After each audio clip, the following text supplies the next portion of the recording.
Hei! Hei! Me haluttiin tulla kertomaan teille vauvaunesta ja tehdään tämmönen vauvojen univideo. Vauva nukkuu, vauva kukkuu video. Ollaan Oulun Ensi- ja Turvakotiyhdistyksen vauvatyöntekijöitä ja ollaan kohdattu paljon vauvaperheitä, joilla tämä unipulma on semmoinen ykkösteema ja varmasti hyödyttää kaikkia meidän katselijoita ja kuulijoita tämä aihe. Ja haluttiin meidän osaamista ja tietämystä nyt sitten antaa tämän videon myötä käyttöön kaikille perheille, jotka tämän videon äärelle löytää. Ja meillä on tarkoitus ihan keskustella pienen vauvaunesta ja antaa niihin vähän vinkkejä, mihin kannattaa kiinnittää huomiota, kun lähdetään stylaamaan vähän sitä unirytmiä uudenlaiseksi. Ja sun nimi on? Mä oon Väätäisen Marita. Ja mä oon Kuivalan Tarja. Ja unihan on tämmöinen kestoteema vauvaperheiden niin kuin kesken ja se on semmoinen teema, joka aina tosi paljon vanhempia mietityttää ja puhututtaa ja tässä työssä se on varsin hyvin havainnut, että unitukeakin tarvitaan. Kyllä. Ja me ajateltiin tehdä sillä lailla tämä video, että vähän aihealueittain, että voi katkaista aina sen osion, minkä haluaa kuulla. Et alkuosiossa käydään ihan pienen vauvan, semmoisen 0–4 kuukautta suurin piirtein tietyt asiat. Ja sitten puolen vuoden iästä eteenpäin, mitä siihen kehitysvaiheeseen liittyy sinne noin 1-vuotiaaksi. Ja sitten semmoisia niinku yleisohjeita, jotka pätee niinku koko siihen, niin, että ei ole tavallaan ikäsidonnainen, vaan kannattaa kiinnittää huomiota. Niin, että jos ei halua katsoa koko videota, niin voi pätkiä sen osiin, että helpottaa sitten. Että jos tarvitsee sellaista täsmätietoa, niin voi sitten sieltä löytää helpommin sen. Juurikin näin.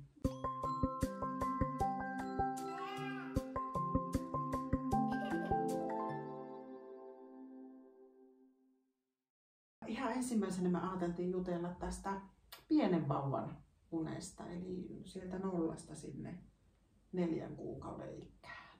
Joo, sehän on kuitenkin vielä niin semmoinen, jos ajattelee ihan vastasyntynyttä, niin se on niin kohtumainen se olotila vielä tässä, vaikka heti syntymän jälkeen, niin sitä voisi ajatella, että no miten semmoisen pienen vauvan unta voi lähteä jotenkin sääteleen tai muokkaamaan ulkoa päin, että hänellähän on ihan oma rytmi. Mutta onko sulla jotakin ajatusta, että miten sitä niin pienen vauvan unta voi sitten tukea?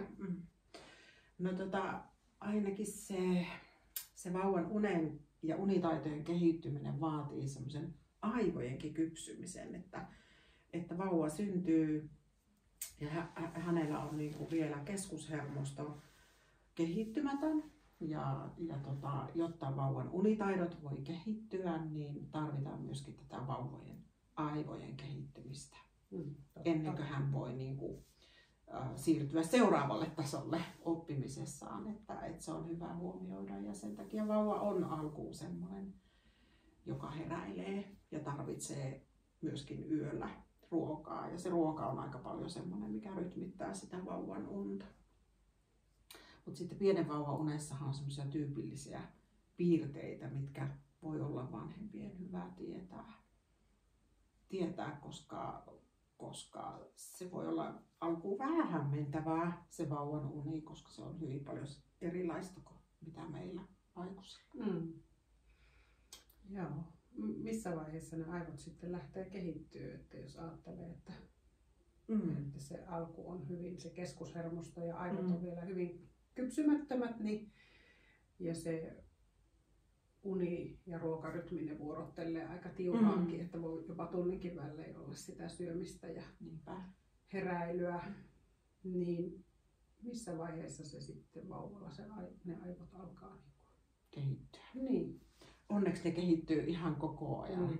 Ne on kehittynyt jo siellä kohdussa, mutta sitten ne kehittyy myös siinä siinä kun vanhempi alkaa hoitamaan ja hyvin paljon vauva kehittyy vuorovaikutuksessa vanhemman kanssa ja vanhempi voi tehdä erilaisia toimia tukeakseen vauvan unta. Ja ne on aika luontaisia, että ne usein niin kuin tulee hyvin luontaisesti, että ei se onneksi mitään tähtitiedettä ole. Mutta se hoiva, mitä vanhempi tarjoaa, niin se totta kai sitten tukee vauvaa kaikin puolin kehityksessä, mutta myöskin sitten siinä unessa. Joo. Ja pienen vauvan unisyklihän on erilainen kuin meillä aikuisilla. Ja se on hyvä ehkä tietää, että kun meillä aikuisilla unisykli on 1,5 tuntia, niin pienellä vauvalla se unisykli onkin 50 minuuttia. Eli se unen rakenne vauvalla on hyvin erilainen kuin meillä aikuisilla. Ja se 50 minuuttia sisältää paljon tämmöistä aktiivista unta ja sitten se sisältää välimuotoista unta ja hiljaista unta. Ja sen voi kyllä aika ihanasti erottaa myös, jos lähtee seuraamaan sitä omaa vauvaa, että missä unenvaiheessa vauva juurikin on. Eli silloin kun vauva on aktiivisen unenvaiheessa, niin hänellä liikkuu luomien alla silmät ja hänellä voi olla hellyttäviä ihania ilmeitä. Hän on todennäköisesti aktiivisen unenvaiheessa, hän voi myös vähän äännellä. Mutta sitten kun on hiljaisen unenvaihe, niin sitten se vauva nukkuu niin, että eläkään ei värähdä ja ei liiku silmät tuolla luomien alla. Ja sitten kun se vauvan 50 minuutin unisykli sisältää niin paljon aktiivista unta, niin se tekee siitä vauvaunesta sellaisen, että hän on herkempi heräämään kuin me aikuiset. Eli juurikin silloin aktiivisen unen vaiheessa vauva herkemmin havahtuu ja herää kuin sitten sen hiljaisen unen vaiheessa. Ja se on semmoinen ihan hyvä tieto, vaikka nykyään tosi paljon vanhemmat perehtyykin uniasioihin ja vauvauneen, niin sitä tietoa jo nykyään aika paljon vanhemmilla on, että se on niin erilainen se vauvauni. Joo, mutta tuo on just mielenkiintoista ja mä ajattelin, että tärkeää tietää, koska siinä tosiaan se uni kevenee siinä 50 minuutin kohdalla, että kun lähdetään sitten niitä keinoja, että miten voidaan sitten opettaa vauvaa niin jatkamaan sitä unta. Kyllä. Ja ihan se rakenne, että se on noin ja että ne lähtee ne tavallaan se aivojen kehitys heti tietenkin totta kai kohtuajalta, mutta sitten tähän uneen liittyen. Niin Kyllä, niinpä. Ja vanhempi voi omilla toimillaan tukea sitä vauvaunen kehittymistä.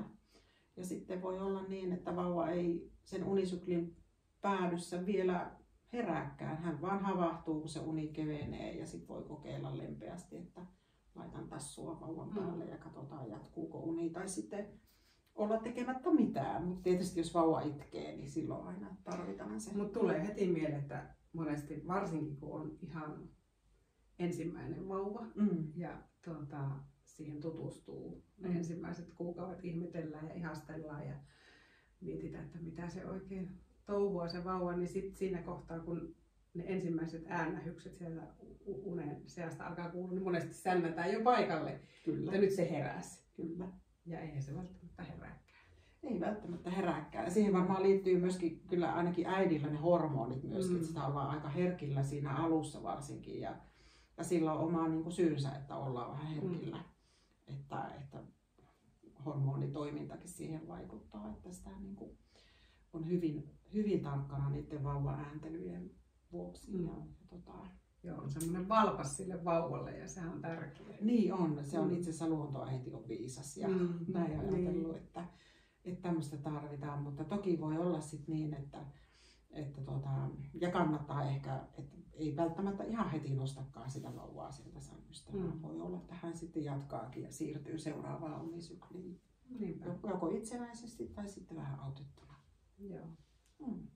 Mutta sitten pienen vauvaunessahan on vielä semmoinen puoli, että kun meillä aikuisilla toimii unihormonien vuorokausikierto, eli melatoniini, ja kun melatoniini on se, joka hämärässä meidät tuo sitä unipainetta ja alkaa tuoda sitä uneliaisuutta, ja sitten kortisoli on se, joka meidät aamulla aina uuteen aamuun herättää, niin ihan vastasyntyneellä se ei vielä toimi.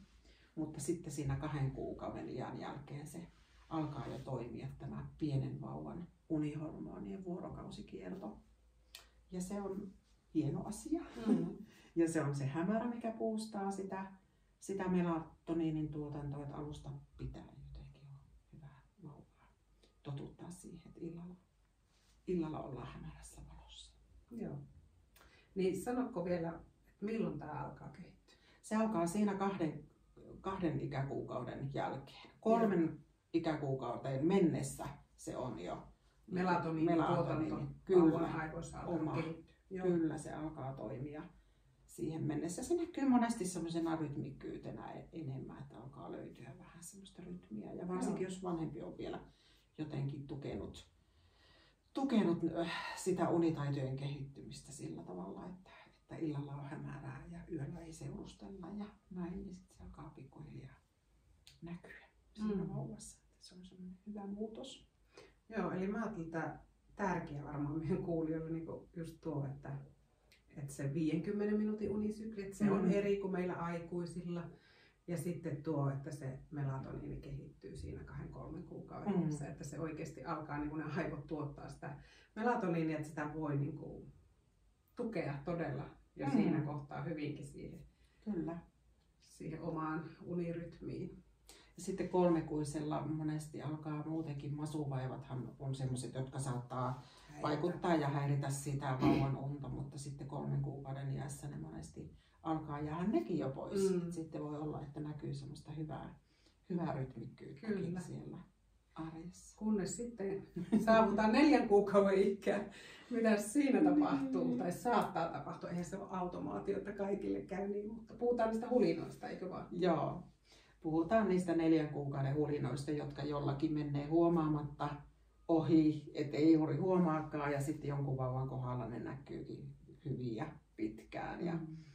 Ja siellä se vauvan kehitys ottaa semmoisen harppauksen eteenpäin siellä 4 kuukauden iässä ja siellä voi tulla haasteita, niin kuin vauvan ruokahalu, se muuttuu, että vauva syö enemmän tai vähemmän kuin normaalisti ja yöheräilyt saattaa niin kuin lisääntyä ja sitten voi tulla päikkäristä vähän lyhkäisiä ja jotkut päikkärit jää välistäkin ja vauvan sosiaalinen kehitys ottaa semmoisen harppauksen eteenpäin ja vauva ei välttämättä malttaiskaan nukahtaa, että sepä ei välttisi enää, jos nukahtaa syliin, niin ei enää jatkakaan unia, kun laskee sinne sänkyyn. Se on aika tyypillistä tuossa 4-kuisen vauvan kohdalla.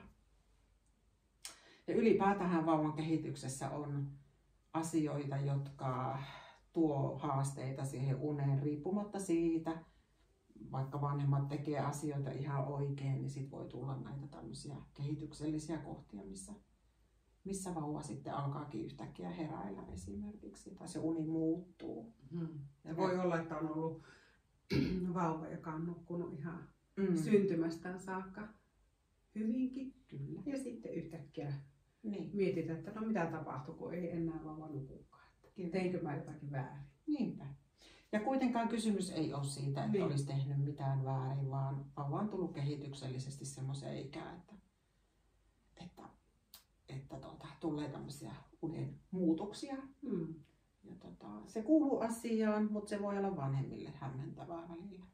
Ja juurikin tyypillisesti tässä 3 kuukauden ihan jälkeen, kun vauva on nukahtanut syliin tai rinnalle tai näin, niin sitten kun hänet on aikaisemmin laskenut aina siitä vaikka sänkyyn, niin hän on jatkanut unia, mutta tässä kohdassa se voi olla 4 kuukauden iässä niin, että se uni ei enää jatkukaan. Että vauva havahtuu heti herälleen, kun hänet lasketaan sylistä sänkyyn.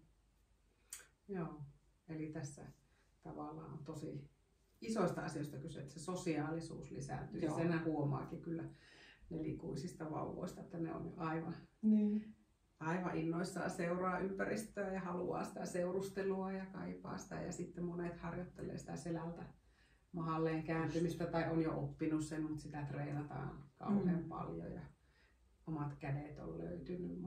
Niitä tutkitaan ja pidetään ja esineitä käsistä. Siinä tapahtuu ja sitten monella alkaa myös maistelut, niin kuin soseruokien maistelut tässä kohtaa. Että siinä on monenlaista vauvan elämässä. Että kyllä ei ole ihme, jos vähän menee niin kuin hulinaksi se elämä. Sepä Se on aika hyvä sana sille, Niin. sille vaiheelle, mutta joo, että tavallaan se ymmärrys siitä, että se on tähän ikään liittyvä asia. Kyllä. Ja se kuuluu asiaan ja siitä ei tarvitse ottaa vanhemman jotenkin paineita, että teinkö mä nyt jotakin väärin. Vauvan uni on tullut kehityksellisesti siihen vaiheeseen, että tulee vähän haasteita. Plus sitten koko ajan se vauvan unen tarve, vuorokautinen unen tarve vähenee. Ihan ensimmäisten kuukausien aikana, että se vähenee koko ajan ja se lähtee yleensä aina sieltä päivistä ja illoista se. Että enää ei tarvitakaan niin paljon unta. Vauva jaksaa jo valvoa pitempiä aikoja ja kaipaa sitä seurustelua ja sitä yhdessä olemista. Ja just näin. Ihan pieni vastasyntynyhän nukahtaa mihin vaan ja milloin vaan, mutta tosiaan 4 kuukauden ikäinen ei enää maltakaan. Niinpä. Joo, se on aika selkeä ero siinä, että, että puhutaan ihan pienestä vastasyntyneestä ja jo 4 kuukautta, ne on jo aika isoja vauvoja sen ikäisiä. Osaa jo monenlaisia asioita, osaa vaatia. Aivot on kehittyneet ja taidot sitä myöten kehittyneet. Kyllä. Ja tosiaan näihin liittyen niin puhutaan vähän tuossa myöhemmässä kohtaa ihan näistä keinoista, että miten sitten voidaan alkaa opettaa vauvoja siihen suotuisaan unirytmiin ja semmoiseen itsenäisen nukahtamiseen, mutta että tässä kuitenkin näitä kehityksellisiä huomioita, mitä kannattaa huomioida, kun miettii, että mikäs tässä miksi tämä rytmi nyt muuttukin.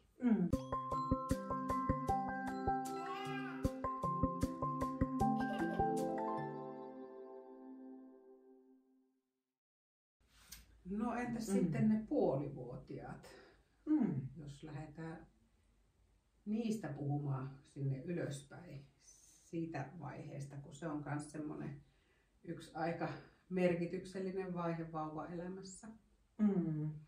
Mitä siellä oikein tapahtuu vauvaunessa ja elämässä? No se on ihana ikä, ihana vaihe. Vauvan taidot on jo kovasti kehittyneet, mutta edelleen ne kovasti kehittyy ja tässä kohti voidaan puhua semmoisesta kehityksellisestä hyppäyksestä taas vauvan elämässä, että 6 kuukaudesta 1-vuotisikään on sitten hyvinkin tämmöistä aktiivista kehitystä vauvaelämässä ja erityisesti motoriset taidot kehittyy ihan rutiinalla. Ensin on pyörähetty aikaisemmin jo massulleen ja sitten lähdetäänkin pyörimään ympäri, navaa ympäri ja sitten lähdetäänkö ryömimään ja sitten ehkä konttaamaan ja ylösnousua harrastaa ja alaslaskeutumista ja sitten vielä niin kuin lopuksi se kävely. Kyllä. Ja sitten tietenkin vielä ihan tämä ääntely ja jokeltelun lisääntyminen ja semmoinen. Myös se sosiaalisuus, että sekinhän lisääntyy koko ajan aivan hurjaa vauhtia se semmoinen. Niin. Ja alkaa vähän näkyä se vauva huumorikin siinä. Kyllä. Monenlainen. Sitten tulee vierastamisikä siinä puolivuotisiässä aika lailla tyypillisesti siinä kohti. Ja sitten tämä motorinen kehityshän aktivoi vauvassa semmoisen eroahdistuksen, joka tulee sitten aika tavallisesti siinä 8 kuukauden ikäiselle, mutta toki voi olla aina vähän heittoa. Mutta se on juuri tämä vauvan motorinen kehitys, kun se etenee ja vauva lähteekin laajentamaan sitä myöten sitä omaa reviiriänsä, niin se aktivoi sitten tämmöisen eroahdistuksen, mikä on ihan tavallista ja normaalia kehitystä ja sitten voi taputtaa itselleen, että vauvan kehitys etenee suotuisella tavalla. Joskin se voi olla vähän semmoinen myöskin kuormittava välillä vanhemmalle. Joo, se on niin kuin mä kanssa puhun mun asiakkaille tai perheille siitä, että kun vauvan maailma laajenee, kun ne lähtee tutkimaan, niin kuitenkin napanuora tiukkenee. Se henkinen napanuora tarvitsee sitä turvatankkausta ja se tekee myös sitä eroahdistusta sitten, että kun pitää nähdä se äiti tai isä ja se vanhempi siinä silmien alla kuitenkin, että ne on lähellä. Kyllä. Ihanasti sanottu tuo napanuora tiukkenee. No niin, eikö se aika kuvainnollista, että tavallaan lähdetään konttaille tai ryömimään vähän tuonne kauemmas, lähdetään tutkimaan vaikka olohuoneesta keittiötä, niin yhtäkkiä huutaankin, että missä se äiti on. Tulee se itku. Hätää, että kun ei enää näykään niitä tuttuja ihmisiä ympärillä. Niin se jotenkin, mä ajattelin, että se kuvaa aika hyvin, että se napanuora aika tiukilla. Sitten kun se singuttaa oikein kaukana, niin sitten tulee se itku. Että missä äiti on. Niinpä. Ja tuossa vaiheessa monesti ei pääse edes vessaan ilman lasta, kun se Joo. tulee heti sinne perässä. Ja se on vähän semmoinen vanhempia tuskastuttava vaihe välillä, että kun en pääse edes rauhassa vessaan. Mutta sinänsä ihana, että se on hyvä tietää, että se on ihan normaalia kehitystä, että vauvassa ei ole mitään vialla tai mitään hätää. Juuri, että mä tuolla myös ihanasti, että aivot on toiminut tai kehittynyt just suotuisella tavalla, että se on niin kuin hyvä merkki siitä, että minun lapsi kehittyy juuri oikealla lailla. Ja sehän on itse asiassa sitten, kun tulee tätä turvatankkausta myös päivisin, mitä vauva sitten tarvii eroahdistusiässä, niin sitten se näkyy monesti yöunissakin. Että myöskin siellä niin kuin voi aktivoitua, että näitä tulee näitä yöheräämisiä vähän enemmän. Kuin myös sitten nämä kaikki liikunnalliset taidot, jotka tallentuu vauvan pitkäkestoiseen muistiin nimenomaan unen aikana. Ja siinä aktiivisessa vaiheessa, kun vauva jotakin taitoa harjoittelee, niin siinä vaiheessa se uni on levotonta. Mutta sitten se taas itsekseen rauhoittuu, kun se vauva on sen taidon kunnolla oppinut ja se on tallentunut. Kauanko se yleensä kestää se semmoinen vaihe, että se tallentuu tuonne muistiin, että onko se niinku muutama yö vai voiko se kestää pitempäänkin? Nyt en osaa ihan tarkkaa vastausta tuohon sanoa, mutta yleensä muutamia öitä varsinkin, miten aktiivisesti se vauva nyt mitäkin taitoa sitten harjoittelee, että siinäkin on varmaan yksilöllistä eroa. Mutta... Joo, mä oon kuullut, että jopa pari viikkoakin voi mennä tavallaan siinä uuden taidon oppimisessa, että se yö on semmoista levotonta se pari viikkoa, että ei kannata tuskastua, jos ei se heti niin kuin rauhoitu se, että tavallaan, ja sitten tavallaan sekin justiinsa, että kun mun lapsi nyt oppi konttaamaan, yöt meni ihan höpöksi. Tavallaan se, että tietää, että no niin, tässä nyt kannattaa ottaa ne keinot käyttöön, mistä kohta puhutaan, mutta se, että myös se, että odottaa rauhassa, että se vaihe menee. Kyllä. Se vauva oppii sen tavallaan se, että aivot käy ylikierroksilla ja hermosto käy ylikierroksilla, kun on uusi taito opittu. Se on juurikin näin. Ja sitten taas siinä kohti vanhempi voi miettiä, että no teenkö minä jotain väärin, vaikka ei yleensä tee. Ja kysymys on vaan siitä, että vauvan kehitys etenee ja tärkeitä asioita on sinne aivoihin tallentumassa. Ja vanhempi voi jatkaa ihan niitä hyviä entisiä toimia, mitä on tehnytkin ja odotella. Että jospa ja tyypillistä tämmöisille kehityksellisille unipulmille on se, että ne tulee ja ne menee. Ne tulee ja ne menee. Näitä on aaltoliike. Niin kun niitä tulee niin paljon niitä uusia kehitysasioita, että eihän se lopu siihen, kun mä oon oppinut jonkun tietyn asian, kohta tulee uusi. Kyllä. Sitten tulee hampaat. Joo, vauvan aivot kehittyvät kaiken aikaa. Ja puolivuotiailla tosiaan se, että on se motorinen kehitys ja sitten on tämä eroahdistus. Sitten siinäkin tulee taas, että ruokavalio tulee koko ajan muutoksia. Ja jotenkin siis just nämä hampaiden puhkeaminen alkaa joillakin jo siinä vaiheessa, että toisilla jopa vähän aikaisemminkin, mutta tyypillisemmin puolen vuoden jälkeen kuitenkin. Niin, ja se tuo sitten ihan sitä kipua ja semmoista hankalaa oloa, että siinä on monta asiaa päällekkäin, mikä voi tehdä siitä yöstä haastavan. Niin ja aina ei edes tiedä, että mikä nyt on ja mistä tämä johtuu. Että juurikin näin, että se voi olla monen asian kombo esimerkiksi, että monta asiaa yhtä aikaa. Ja suolistonkin täytyy tottua niihin ruokiin, uusiin ruokiin, mitä on, niin se voi tuoda ne omat haasteensa myös. No sitten tietenkin päivärytmi-asiathan on semmoisia, mitkä vaikuttaa vauvaunet. Tässä vaiheessa, kun vauva on tullut yli 6-kuiseksi, niin yleensä sitten yö ja päivä hyvinkin erottuu toisistaan. Että pisimmät unipätkät tulee sinne yöhön tyypillisimmin.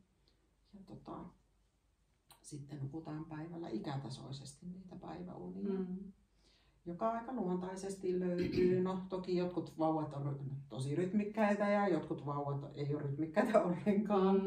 Ja semmoiset vauvat, jotka ei ole niin luontaisesti rytmikkäitä, niin ne tarvii enemmän semmoista vanhemman tukea sit siihen niin rytmin löytymiseen. Kyllä, joo. Ja se on aika ihanaa, että sitä pystyy myöskin tässä iässä jo tukemaan, että kauheasti ei mennä pienten vauvojen rytmeihin mitenkään isosti puuttumaan, mutta sitten näiden yli 6-kuisten rytmiä voidaan jo lempeästi stailata. Niin, kyllä. tarvittaessa. Joo, ja se voi olla niin pienestä kiinni. Että tosiaan niin kuin aivan, että voi olla niin kuin näennäisesti tosi hyvä päivärytmi, mutta siellä saattaa olla yksi pikkujuttu, jota tosiaan stailaamalla niin saadaankin iso vaikutus vaikka sinne yöhön. Tai... Levolliset unet voi löytyä ihan sitten päivärytmiä lempeästi stailaamalla, hyvin silleen vauvan tahtisesti. Ja siellä tarvii olla ikätasoisesti riittävästi unta vauvalla, mutta ei myöskään liikaa sitä unta. Ja ne kaikki vaikuttaa siihen vauvan unen paineeseen ja sitten siihen niin kuin vauvan unen levollisuuteen, se päivärytmi. Että tarvitaan ikätasoisesti riittävästi unta, koska se ei menekään niin, että jos vauva on vaikka nukkunut tänään vähän, niin nukkuupa yön kunnolla. Vaan se voi ollakin juurikin päinvastoin, että jos siellä on liian vähän ikätasoista unta, niin se tekeekin laadullisesti levottomammat unet. Tästä voi olla monella vanhemmalla kokemusta juurikin tästä, että olikin jotenkin kummallisen levottomat yöt, niin sitten jos sieltä on puuttunut semmoista vireystilan laskukohtaa tai riittävästi päiväunia sieltä päivästä, niin sitten voi olla sen takia levottomat unet. Että tärkeää huomioida sekin, että on niitä päiväunia siellä riittävästi. Muistan sinun joskus sanoneen, että hyvin levännyt tai nukkunut lapsi niin kuin päiväsaikaan nukkuu myös hyvin yöllä. Joo, niillä on kyllä, ne menee ihan käsi kädessä. Ja taas jos yö on levoton, niin sitten päiväunetkin on vähän levottomia, että ne kyllä menee ihan käsi kädessä. Mutta tosi hyvin niin kuin voidaan saada levollisia unia sillä, että lähdetäänkin lempeästi stailaamaan sitä päivärytmiä. Ja se on jännä, miten pienestä se voi olla kiinni. Kiinni tavallaan se, että meidän aikuisten elämässä puoli tuntia ei ole oikea aika eikä mikään. Mutta vauvan elämässä se voi olla, että jos vauva ei ole nyt väsynyt, niin se on puolen tunnin päästä jo aivan tosi poikki. Että sillä lailla heidän elämässään tämmöisillä pienillä stailauksilla voi olla aika isokin. Joo.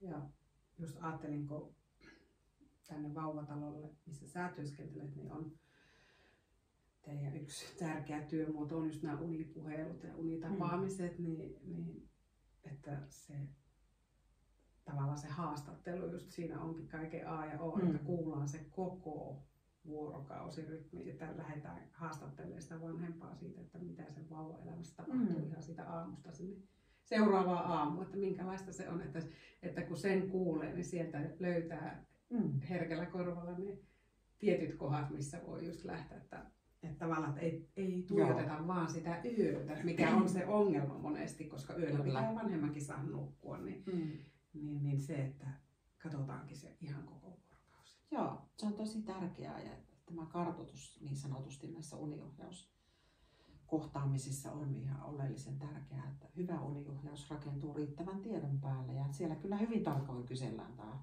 tämä päivärytmi, että miten se menee. Joo. Silloin niin se on se pohja kaikelle, se hyvä päivärytmi.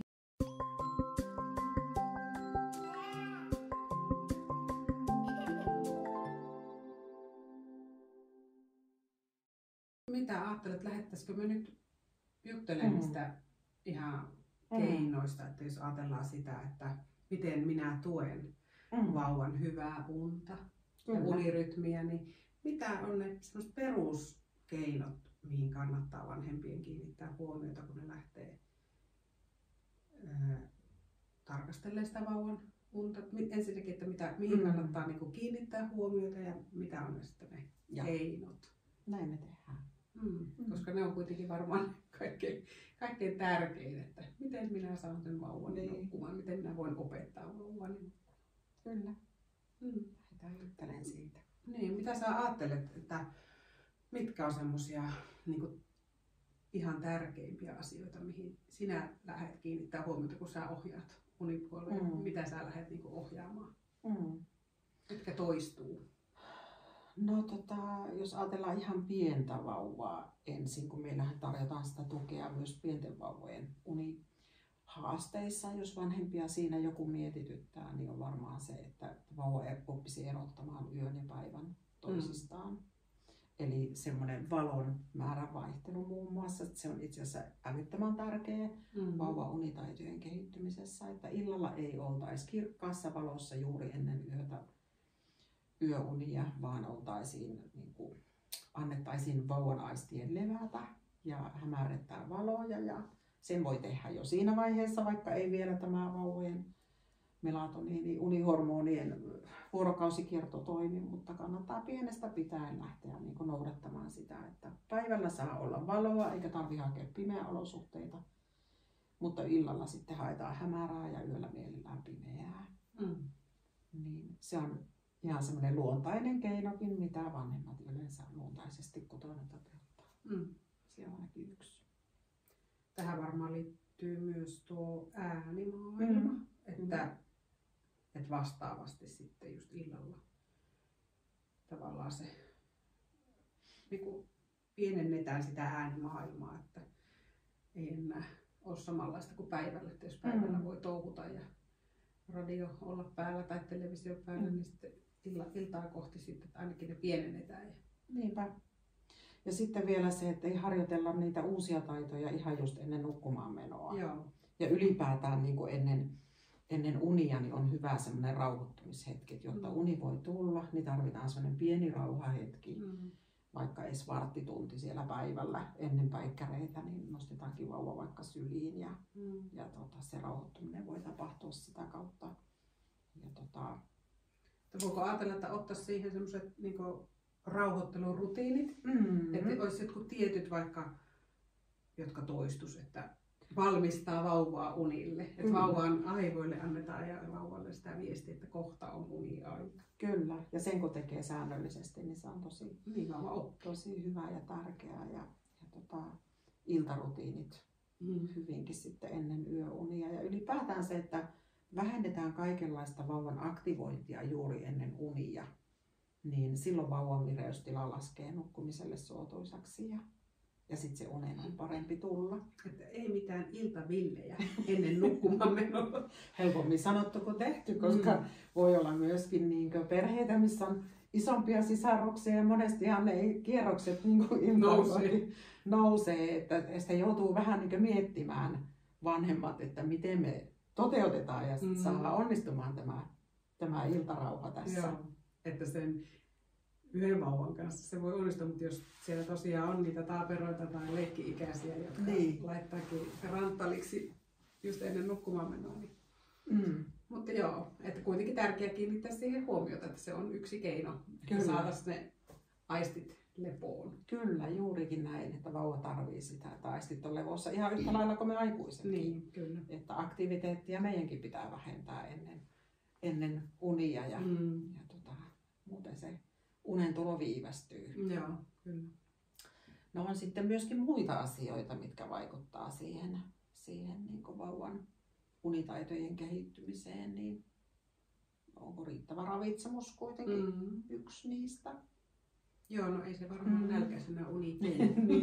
Kellekään meistä ei tule nälkäisenä uni. Kyllä. Joo, että vauvalle se on tietenkin ihan hirveän tärkeää. Kyllä, se on todellakin tärkeää ja pienet vauvat saa sitä maitoa ja isommilla vauvoilla on sitten jo muutakin kiinteää ateriaa siinä, mikä tukee myöskin sitä levollista unta, että on syöty riittävästi ja sitten uni voi jatkua eikä nälkä ole se, mikä sitten herättää.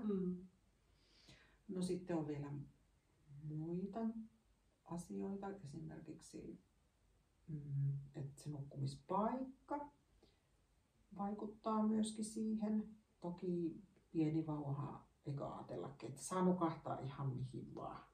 Periaatteessa saa nukahtaa syliin ja saa nukahtaa viilveen ja kaikkea. Mutta sitten kun lähdetään niin kuin vaikka tämmöisen isomman lapsen niin kuin päivää miettimään, niin unitaitoja kehittää myöskin se, että vauvalla on aina se aika lailla sama nukkumapaikka. Joo. Että jos halutaan varsinkin, että vauva oppisi uusia unitaitoja ja oma sänky vaikka tulisi tutuksi, niin sitten se on hirveän hyödyllistä, että se nukkumapaikka on aika lailla aina sama. Mutta toki monillahan on esimerkiksi niin, että nukutaan yhdet pitkät paikkarit ulkona. Sehän on oikein mainio asia ja siellä monesti tuleekin ne pitkät ja levolliset unet. Mutta sitten voi olla ne muut unet, jotka ehkä on lyhyemmät, niin sitten vaikka sisällä. Tai kaikki unet voi olla myös ulkona, mutta se on jotenkin siinä vaiheessa, kun lähdetään niin kuin unitaitoja tukemaan vauvalta, niin on siinä vaiheessa hyödyllistä, kun lähdetään vaikka harjoittelemaan uudenlaisia unitaitoja. Joo. Niin, että se nukkumapaikka on aika lailla sitten sama. Joo, ja sitten varsinkin kun se, ajattelet sitä 4 kuukaudesta ylöspäin, kun se sosiaalinen kehitys on niin kuin oikein aktivoitunut kunnolla, niin se tavallaan tuo sitten semmoista rauhaa ja turvallisuuden tunnetta sille vauvalle, kun se on se tuttu ympäristö, missä mä nukaan ja missä mä herään. Että ei ole aina vähän niin kuin eri paikka. Kyllä. Ja tähän liittyy myös ehkä sekin, että jos ollaan niin kuin kovasti niin kuin menossa, että lapsi nukahtaa aina vähän eri paikassa, niin että sekin voi tuoda semmoista levottomuutta siihen uneen, että se saisi nukahtaa siellä omassa tutussa ympäristössä, niin se on kuitenkin tärkeää sen niin kuin levollisen unirytmin kannalta. Toki ei tarkoita sitä, että ei vauvan kanssa saa reissata, mutta se, että jos se on niin kuin jatkuvaa reissaamista, että tavallaan semmoista vähän... Että joka päivä jossakin. Niin, ja ollaan kylästellään ja mennään kahviloissa ja että ei ole semmoista niin kuin rauhaa, että ollaan vähän niin kuin koko ajan reissun päällä, niin kyllä se tuo semmoista levottomuutta. Parhaimmillaan se vauvan oppiminen, niin kuin unitaitojen oppiminen on sitä, että jos esimerkiksi laittaa vaikka kerran päivässä pitkille unille ulos, niin vauva tavallaan, kun sitä tekee riittävän usein ja toistaa sitä, niin parhaimmillaan se vauva ehdollistuu tavallaan sille, että kun aletaan pukemaan mulle vaatteita päälle, hän tietää, että nyt minä pääsen tonne vaunuihin nukkumaan, niin hän saattaa jo siinä vaiheessa nukkua. Kun niitä vaatteita puetaan, niin vauva on jo nukahtanut. Niin. Et se on aika hellyttävä. Niin, ja aika tyypillinen, kun on nähnyt näitä vauvoja, just, jotka säännöllisesti vie ulos, niin se on jotenkin niin ihana, miten sen näkee, että kun ne tietää, mitä tapahtuu. Kyllä. Toki ne voi. niin, se vauva jotenkin luontaisesti se istuu häneen se, että tämä tarkoittaa sitä, että mä pääsen nyt ulos.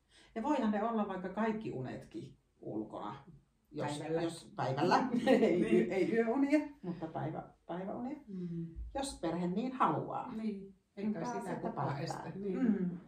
Pakkasraja. No pakkasraja, joo. Ainakin ihan pienten kanssa. Niin, ja hellekin tietenkin voi olla jonkunlainen este, mutta se on hyödyllistä kuitenkin miettiä, missä mitkäkin unet. Ne, jotka oppii siihen säännölliseen ulkona nukkumiseen, niin ne kyllä yleensä nukkuu tosi hyvin siellä. Niinpä. Se on semmoinen hyvä paikka. Kyllä. No mitäs meillä on muuta? Muuta tietenkin se, että se on turvallinen se nukkumispaikka ja silleen levollinenkin, rauhaisa paikka, niin tukee. Varmasti se semmoinen turvallinen ympäristö on yksi niin kaiken A ja O. Niin. Mä ajattelen, että se on niin semmoinen ihan siis toki siis se nukkumapaikka, että se on turvallinen, mutta myös se ympäristö ja se kaikki äänimaailmat ja kaikki niin kuin siihen liittyvä, mikä tuo turvaa, niin se on niin semmoinen A ja O. Hyvä uni tarvitsee pohjalleen juurikin tuon turvallisuuden. Sen päälle rakentuu hyvät unet. Se on tosi iso asia itse asiassa. On niin turvallista. Ja just kun miettii taas niitä ihan vastasyntyneitä, niin just se sylihän se on se turvapaikka tosi monelle, että se, kun se on kuitenkin se kohtumaailma, sieltä on tultu, niin se on, että ollaan niin kuin kosketuksessa toiseen. Niinpä. Kuullaan se syke ja se hengitys ja kaikki se. Niin se syli on se turva, mutta jossain vaiheessa se tietenkin laajenee se turva, että se on just se oma paikka, oma pesä, oma sänky, oma vaunut. Mutta kuitenkin se, että se ilmapiiri, mä ajattelin, kun vauvat kuitenkin aistii sitä ilmapiiriä, niin sekin on tosi tärkeää, että se kodin ilmapiiri on semmoinen suotuisa sille unelle. Kyllä, se on juurikin näin. Ja toki muutokset voi sitten myös vähän haastaa ehkä joskus näitä uniasioita, mutta turvallisesti niin kuin aikuisen kanssa toteutuvat muutokset, vauva kyllä sitten selviää niistä. mietin nyt vähän isompia lapsia, Joo. että esimerkiksi joku päiväkodin aloittaminen tai joku muutto tai joku tämmöinen voi näkyä heti vauvan unessa. Mutta siihen tarvitaan se turvallinen aikuinen tueksi sitten siinä, että päästään niistä vaiheista yli. Niinpä, joo. Että kyllähän pienet vauvat, mutta isommatkin lapset reagoi herkästi kaikkeen muutoksiin. No se on ihan totta. Ja tietenkin sairastelut on omaa lukuunsa, että silloinhan se on aina kun lapsi sairastuu, niin ne yöunet on aina sitten, se haastaa, että ne voi olla tosi hankalat, että siihen voi tosiaan sattua monia asioita päällekkäin, että on niitä kehityksellisiä ja sitten on näitä Niinpä, sairastumisia sitten. Niin. Sairas lapsi tarvitsee aina sitä vanhemman säätelyä enemmän kuin normaalioloissa. Ja se on tietysti tärkeää. Mekin heräillään, me aikuisetkin, jos me ollaan kipeänä. Hankala olla, niin tarvii sitä semmoista tukea lapsi sitten siihen. Joo. No mitä sitten, jos on tullut joku tämmöinen, puhutaanko vaikka tämmöisestä yli puolivuotiaasta lapsesta, jolle on sitten tullut tämmöisiä unipulmia, niin, ja lähdetään sitten harjoittelemaan vaikka uudenlaisia unitaitoja. Aika tyypillisesti uniohjaukseen niin kuin vanhemmat toivoo, että vauva oppisi nukkumaan omassa sängyssä. No, tämä on varmaan aika yksi tyypillisin tämmöinen, että miten vauva oppisi nukkumaan omassa sängyssä, niin mitä sitten siihen tarvitaan, jos lähdetään tämmöiseen muutosprosessiin vauvan kanssa, että se on vaikka päässyt ja saanut nukkua niin kuin vaikka kantoliinassa paljon tai perhepelissä paljon ja nyt pitäisikö sitten harjoitella vaikka sitten sitä omaa sänkyyn nukahtamista, niin mitä kaikkea tarvitaan, kun lähdetään tämmöiseen prosessiin? Niin. No varmasti ihan niin kuin yksi tärkeä juttu on se, että vanhemmat vetää yhtä köyttä. Että ei ole toisen vanhemman sääntöjä ja tai tapoja ja sääntöjä, että vaan nyt sovitaan, että millä lailla se nukuttaminen tapahtuu ja pidetään siitä kiinni. Että se semmoinen yhteinen linja ja säännönmukaisuus, toistot, että tehdään samalla lailla. Et silloin kun lähdetään opettelemaan, niin sen oppimisen ajan tarvitaan sitä toistoa, että asiat menee samalla lailla. Muutenhan ei normaalielämässä tarvi äidin ja isän tai kahden vanhemman hoitaa just samalla lailla, niin on omat tavat hoitaa, mutta tässä asiassa kun opetellaan uutta, niin on tärkeää, että nyt toimitaan samalla lailla. Nyt vedetään yhtä köyttä, ei aleta säveltää. Kyllä.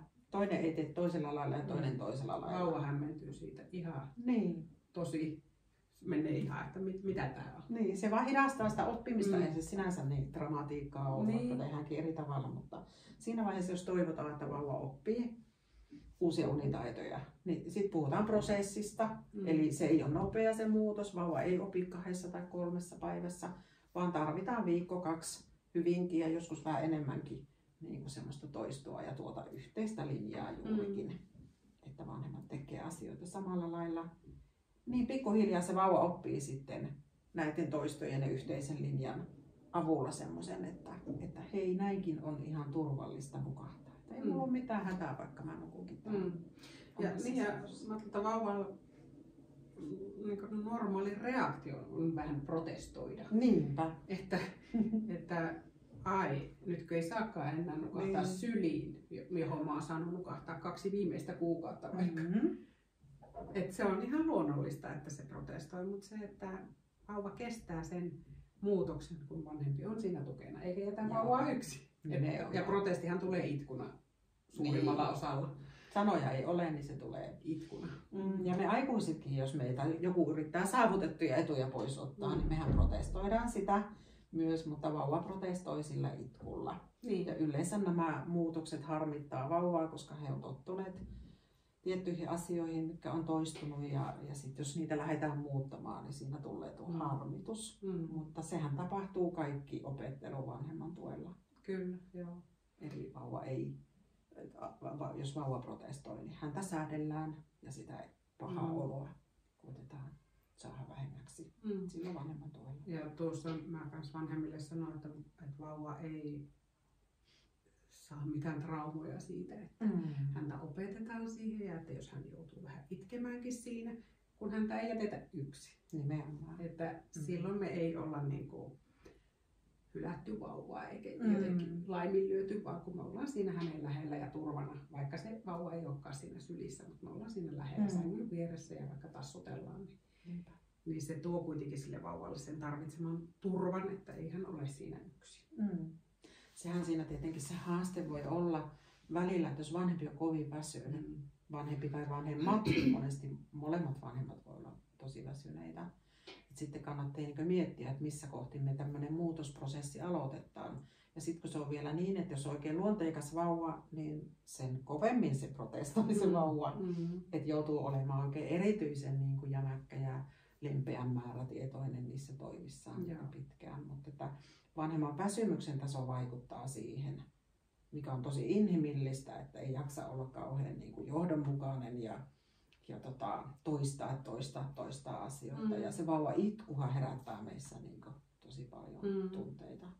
Joo, tässä kohtaa mäkin neuvon monesti niin, että jos toinen vanhempi on jaksavampi siinä kohtaa, niin hänelle olisi sitten se jotenkin ainakin se alkuvastuu, että niistä öistä, että ei se, joka on aivan uupunut jo valmiiksi, niin ei hänen tarvitsisi alkaa sitä opetustyötä tekemään, että sitten toki kun vähän, jos on saanut muutama ehjä yö siihen alle, niin sitten voi niin kuin jatkaa siinä. Kyllä.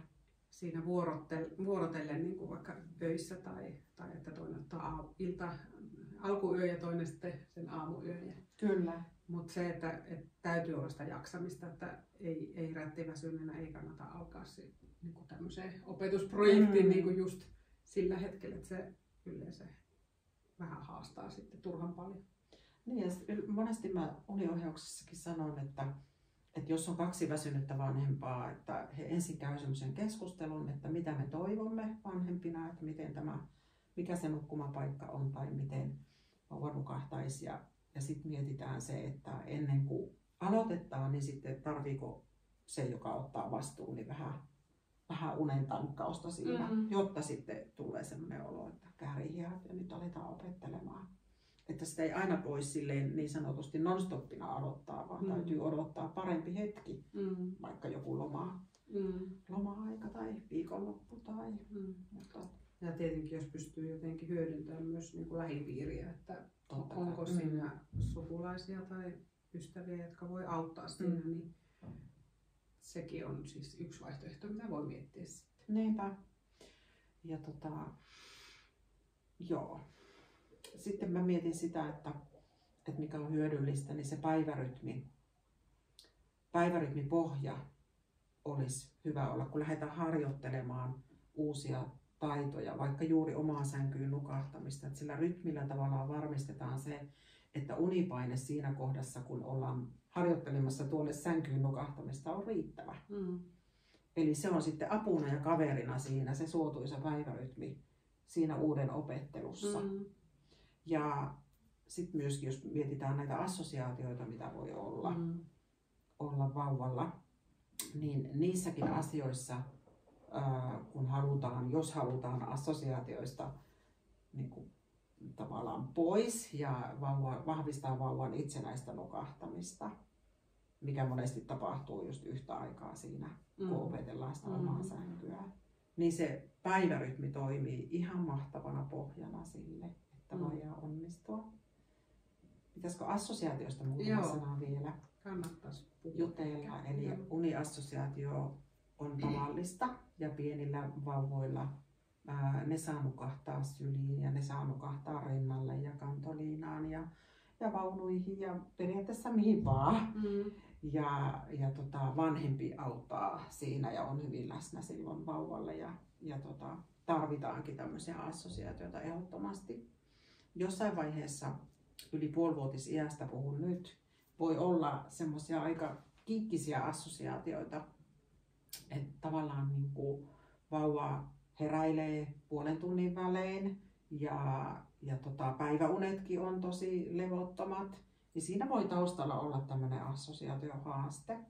Ja se assosiaatio tarkoittaa sitä, että se mille, miten ja mihin vauva nukahtaa, mihin olosuhteisiin hän nukahtaa, niin seuraavan kerran kun hän siitä havahtuu, niin hänellä on mielikuva niistä olosuhteista, mille hän nukahti.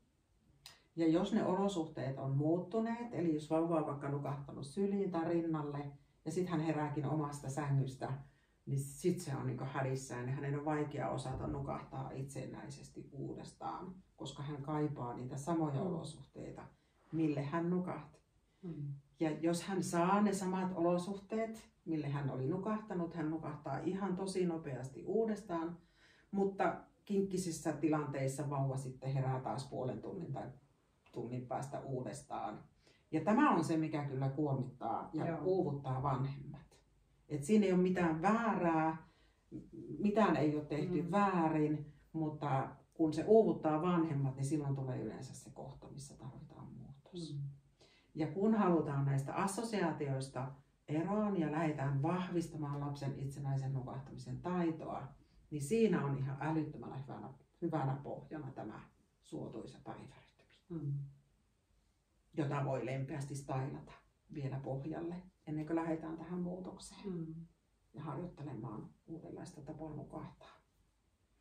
Joo, ja onko se just niin, että no tietenkään ihan vastasyntyneen tai pienen vauvan kanssa niistä ei vielä tarvi niin kuin oppia pois niistä assosiaatioista, mutta onko se sitten siinä 4 kuukauden iässä, missä voisi alkaa miettimään, että nyt, että kun mun vauva on nukahtanut aikaisemmin rinnalle, niin nyt mä haluankin, että hän pystyisi itsenäisesti nukahtamaan vaikka omaa sänkyyn, niin onko se siinä, niin kuin mä ajattelin, ajallisesti semmoinen kohta, missä voi niin kuin lähteä? Sanotaan, että se on se 4 kuukauden ikä, missä ne hulinat tulee ja vauva ei enää jatkakaan unia, kun laskee sänkyyn. Että siinä kohdassa viimeistään voi lähteä välillä harjoittelemaan sitä, että vauva etsii sen unen itsenäisesti. Vanhempi ensin valmistelee ja rauhoittelee lapsen ja vie sitten lapsen sänkyyn. Mutta ei se koskaan ole myöhäistä. Että vaikka ei siellä kohti olisi harjoitellut, niin sitä ehtii kyllä onneksi. Niin, nimenomaan just se, että myöhemminkin, mutta että se on ehkä semmoinen, että ehkä sitä, että sitä aikaisemmin ei välttämättä että ne on ne muut lempeät keinot, millä sitä vuorokausien rytmiä vauvalle opetetaan, mutta se, että tämä nimenomaan näiden assosiaatioiden purkamisen ja semmoisen, että siitä voi lähteä niin kuin miettimään ylöspäin. Ja just se, että millä tavalla, että jos on se sitten vauva nukahtanut aina tähän asti rinnalle tai tuttipullolle tai siihen syliin, niin se, että nyt ei annetakaan nukahtaa siihen tuttipullolle tai rinnalle, vaan se, että se nukahtaminen, että pannaan hereillä ollessa, jos halutaan, että vauva oppii siihen omaan sänkyyn, että hän on hereillä, kun hän menee siihen. Mutta on se riittävä unipaine, että on kuitenkin se väsymyksen tila jo semmoinen, että siinä sitten tuetaan muulla tavalla siihen nukahtamiseen kuin sillä rinnalla tai tuttipullolla. Niinpä. Juurikin näin hän se tapahtuu käytännössä ja siinä tarvitaan sitä harjoittelua ja riittävä määrä. Ja siinä kohtaa se vauva alkaa itkemään. Kyllä. Sä lasket se siihen sänkyyn ja sitten se alkaa itkeä kurkku suoraan. Niin. No mitä sitten? No sitten harjoitellaan sitä kuitenkin siihen sänkyyn nukahtamista. Meillä on tiedossa se, että nyt vauvaa tämä harmittaa, mutta me autetaan sitten säätelemällä sitä vauvaa ja autetaan sinne sänkyyn. Tehdään semmoisia toimia sinne sänkyyn, onko se pyllylle taputtelua tai tassua. Mahdollisimman vähäeleisesti kuitenkin, mutta alussa se voi olla niin kuin isompi se harmitus, niin sitten tarvitaan sitä tukea sinne sänkyyn. Ja jos se itku alkaa, itku loppuu, itku alkaa, itku loppuu, niin voi jatkaa sillä tavalla sitä rauhoittelua. Eli jos se välillä taukonee se itku, niin sinne sänkyyn vaan voi rauhoitella. Mutta jos sitten se itku lyö ihan yli, aletaan ihan hysteerisesti. Ihan, niin sitten aina otetaan vauva syliin ja rauhoitellaan vauva siinä sylissä. Ja sitten kun vauva on rauhoittunut, toivottavasti ei ihan nukahtanut, mutta rauhoittunut, niin lasketaan hänet takaisin sinne sänkyyn. Ja sitten tarvittaessa jatketaan taas sinne sitä rauhoittelua. Ja kun näin jaksetaan tehdä niin kuin päivä toisensa perään, niin näin se vaan sitten pikkuhiljaa se vauva oppii, että no okei, näinkin on ihan turvallista nukahtaa. No hei, tässä kohtaa nyt tulee sitten se kans yksi kysymys. Näin on onnistuttu menemään niin, että äiti nukuttaa ja isä ei kelpaa ollenkaan. Niin miten me nyt lähdetään opettaa sitten vauvaa siihen, että isä kelpaisi? Se voi olla varsin hyödyllistä, että siihen vaihdetaan se, koska se isä on tuttu ja rakas joka tapauksessa vauvalle. Että siinäkin vaiheessa, kun vauvalla on eroahdistusikä, niin voi olla niin, että iskä ei kelpaa, mutta silti on tosi hyödyllistä, että isä mahdollisimman paljon hoitaa. Ja todennäköisesti se isä kelpaa, jos äiti ei ole näkyvissä. Mutta jos halutaan, että isä onkin se nukkumaan laittaja, niin silloin isän pitää saada rauha siihen tehtäväänsä sillä tavalla, että äiti käyttää sen hyödyksi. Jos vaikka isä vie yöunille nukkumaan, niin äiti ottaa oman ajan siinä hetkessä ja tekee omia rutiineita ja pyrkii laskemaan omaa vireystilaansa esimerkiksi ja oma iltahetki. Ja isä on se, joka ottaa sit lapsen ja lähtee viemään sinne nukkumaan.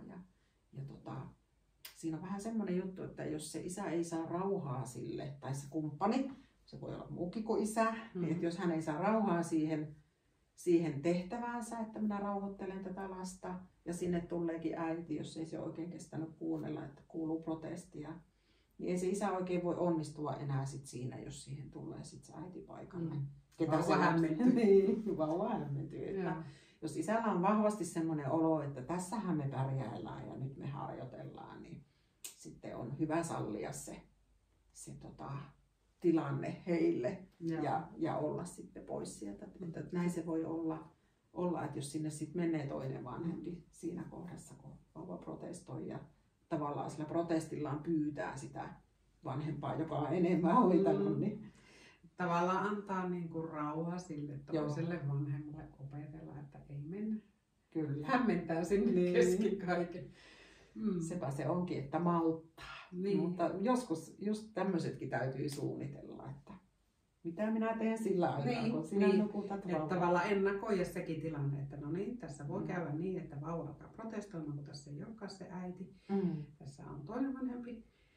Mitä teen sillä aikaa sitten? Miten toimin, kun minä kuulen sieltä sen itkun, että mä pysyn pois? Ennakoida se tilanne, miettiä vaikka etukäteen, että miten just näin. Mie suihkuisiksi aika korvatuppat. Että tavallaan se rauha sille toiselle vanhemmalle tehdä se homma. Ja luottaa siihen, että se hoitaa. Ja jos ei sillä vauvan nukuttajalla, onpa se sitten isä tai kumppani ylipäätään, kun hänellä on semmoinen varma olo siitä, että miten minä toimin siinä tilanteessa, kun vauva protestoi, niin se on tosi hyödyllinen tietenkin. Ei tule se keinoton olo, tuskastuminen siihen, että mitä mä nyt teen, vaan on ne tavallaan ne keinot, että mä pysyn rauhallisena. Vauva ei särryttä sitä, että se itkee ja mä olen tässä ja pistän käden tähän. Tai jos se itku yltyy ihan omiin sfääreihin, niin otetaan välillä syliin ja sitten rauhoitellaan sylissä ja sitten taas lasketaan. Niin. On ne keinot tavallaan selvillä, että miten toimin. Ja luotto siihen, että minä olen lapselle rakas ja tuttu ihminen, niin mehän tästä nyt selvitään yhdessä. Joo. Ja se on tietysti. Joo, semmoista tsemppausta itselle, että mä pärjään, mä selviän tästä. Joskus me uniohjauksessa tsempataan sitten se kumppani erikseen vielä erikseen sopien, että ajaa, sulla alkaa nyt tämmöinen vastuu, että sä opastat vauvaa yöunille omaan sänkyyn, niin sit saatetaan ottaa vielä erikseen vaikka puhelu ja antaa viime hetken vinkit. Joo. Tosi niinku rauhoittavaa myös, että tietää, että on joku backup ja semmoinen joku, joka mua tukee tässä mun tehtävässä. Niinpä. Joo, kyllä se varmaan merkityksellistä on. No, me ollaan nyt, että se päivärytmi, suotuisa päivärytmi, se on kaiken A ja O ja ne toistot ja se yhteiset pelisäännöt, se johdonmukainen toiminta ja assosiaatiot on käyty läpi, niin tuleeko vielä jotakin tärkeää, mitä mä olisin jäänyt sanomatta? Mä luulen, että aika lailla tässä ne tärkeimmät on. Halutaanko puhua vielä niistä taaperoista, että kuitenkin siinä on muutama juttu varmaan, mikä mietityttää myös vanhempia, että nämä samat asiathan pätee myös isompiin lapsiin, mistä nyt puhuttiin. Mutta sitten on niitä tavallaan siinä taaperoiässä niin kuin ne omat kohtansa. No joo, juurikin nämä samat asiat, mistä on puhuttu. Assosiaatioita voi olla myöskin taaperoilla, mutta siellähän on jo sitten yksivuotisiän jälkeen, niin siinä alkaa jo vähän rauhallisimmat vaiheet, että tämä aktiivisimman, tämä 6-kuukautis-1V ikävaiheen niin kuin kehityksellinen hyppäys on jo vähän, että nyt on jo opittu varmaankin kävelemään ja niin poispäin, että siellä niin kuin tulee levollisimmat unet ja siirrytään pikkuhiljaa yksin päiväuniin 1-vuotiaan kohdalla. Ja se on tietysti aika yksilöllistä, missä vaiheessa siihen siirrytään. Joku siirtyy jo ennen 1-vuotisikää ja joku toinen sitten vähän jälkeen. Mutta siinä lailla tyypillisesti 1-vuotisiässä sitten on enää ne yhdet päiväunet, eli se unen tarve on vähentynyt jo reippaasti ja sinne on jäänyt vaan sitten ne yhdet unet. Ja se mikä ehkä on sitten syytä huomioida, että sitten kun tulee se ikä, että vauva taapero siirtyy nukkumaan pinnasängystä omaan sänkyyn, se on aivan hirveän jännittävä vaihe sille lapselle. Ja siihen voi tulla tämmöisiä nukkumaan asettautumisen haasteita. Eli haasteet tulee jotenkin, muuttuu yhtäkkiä. Lapsi, joka onkin nukahtanut aina ihan hyvin, niin sitten hän niin kuin valvoo ja tekee kaikkensa, että ei tarvitsisi nukahtaa. Ja voi kestää ihan hirveän pitkään niin kuin se nukahtaminen yöunille. Ja se on se aika jännä muutoskohta, kun pääseekin sieltä sängystä kipittämään pois. Niin se monesti näkyy semmosena, että lapsi haluaa tulla sieltä aina pois. Että se on kiva mennä sinne uuteen sänkyyn, mutta sieltä on kiva myös tulla pois. Se on oma vapaus. Kyllä. Ja sitten voi tulla tämmöisiä, että vielä 1 huikka vettä ja vielä 2 satua lisää ja vielä tämä laulu ja tuo laulu. Eli se on semmoinen niin kuin ihan tavallinen kohta, mutta joskus voi tuskastuttaa vanhempia se nukkumaan asettautuminen, että se kestää se nukahtaminen tosi kauan. Niin sit siinä on tosi tärkeää se, että vanhemmat käyvät semmoisen keskustelun, että minkälaiset rajat me asetetaan tähän nukkumaan menotilanteeseen. Että aina lapsi, joka tulee sängystä pois, niin palautetaan takaisin lempeän määrätietoisesti sinne sänkyyn. Toivottavasti maltti säilyttäen. Ja sitten tietenkin mietitään, että no 1 huikan voi vesilasista ottaa. Mutta 10 huikkaa on vähän liikaa. Kyllä, joo. Kyllä. Ja sitten se, että luetaanko 1 satu ja 1 laulu vai miten se on. Se on tosi hyödyllistä, että vanhemmat miettii nämä, että tämmöisen taaperon kohdalla tämä rajojen asettaminen ylipäätään alkaa olla hyvinkin ajankohtaista ja vanhemmaa on tärkeää ne asettaa, koska se tuo turvallisuuden tunnetta lapsille. Et se näkyy kaikessa siellä arjessa, mutta se näkyy myös näissä nukkumaan menotilanteissa. Ja siis kun lapset on niin älyttömän viisaita, niin nehän kyllä osaa pelata, jos toinen vanhempi antaa sen 10. huikan tai lukee vielä sen 3. sadun. Ja se toinen vanhempi pysyykin vaan siinä 1 sadussa ja 1 huikassa, niin totta kai se sitten käyttää hyväkseen, kukapa ei, mutta siis se, että kannattaa niinku tosiaan huomioida se, että se yhteinen linja tässäkin on tosi tärkeä niissä rajojen asettamisessa. Että siitähän tässä on kyse kuitenkin, että asetetaan ne selkeät rajat sille lapselle siinä nukkuvatilanteessa. Että Niinpä. Että tavallaan se, että siinä ei aleta pelaamaan enää sitten. Niinpä. Se on juurikin näin. Ja loppupeleissä niin kuin aika tavallisia asioita. Ei onneksi ole mitään tähtitiedettä tämä unitaitojen tukeminen. Toki siihen voimavaroja usein sitten kysytään niin kuin vanhemmalta ja sitä juurikin tätä yhteistä linjaa ja riittävän paljon niitä toistoja. Että meillä aika herkästi tämmöinen niin kuin pitkäjänteisyys vähenee niin kuin meidän toimissa lasten kanssa, että se on kuitenkin se, mitä tarvitaan, että oppimista ei tapahdu lyhyessä ajassa, vaan se vaatii aina riittävän paljon toistoja. Joo. Näin. Mutta olisikohan meillä tässä nyt jo aikamoisen paljon asioita, joiden tuella ehkä tsimpataan teitä sitten. Toivottavasti näistä oli teille hyötyä ja voitte tarvittaessa sitten lähteä unimuutoksiin. Joo. Kyllä se varmaan tässä nyt oli. Kiitos kaikille kuulijoille ja toivottavasti tosiaan saatte apua tämän videon myötä. Kauniita unia. Kohti kauniita unia. Hei hei. Hei hei.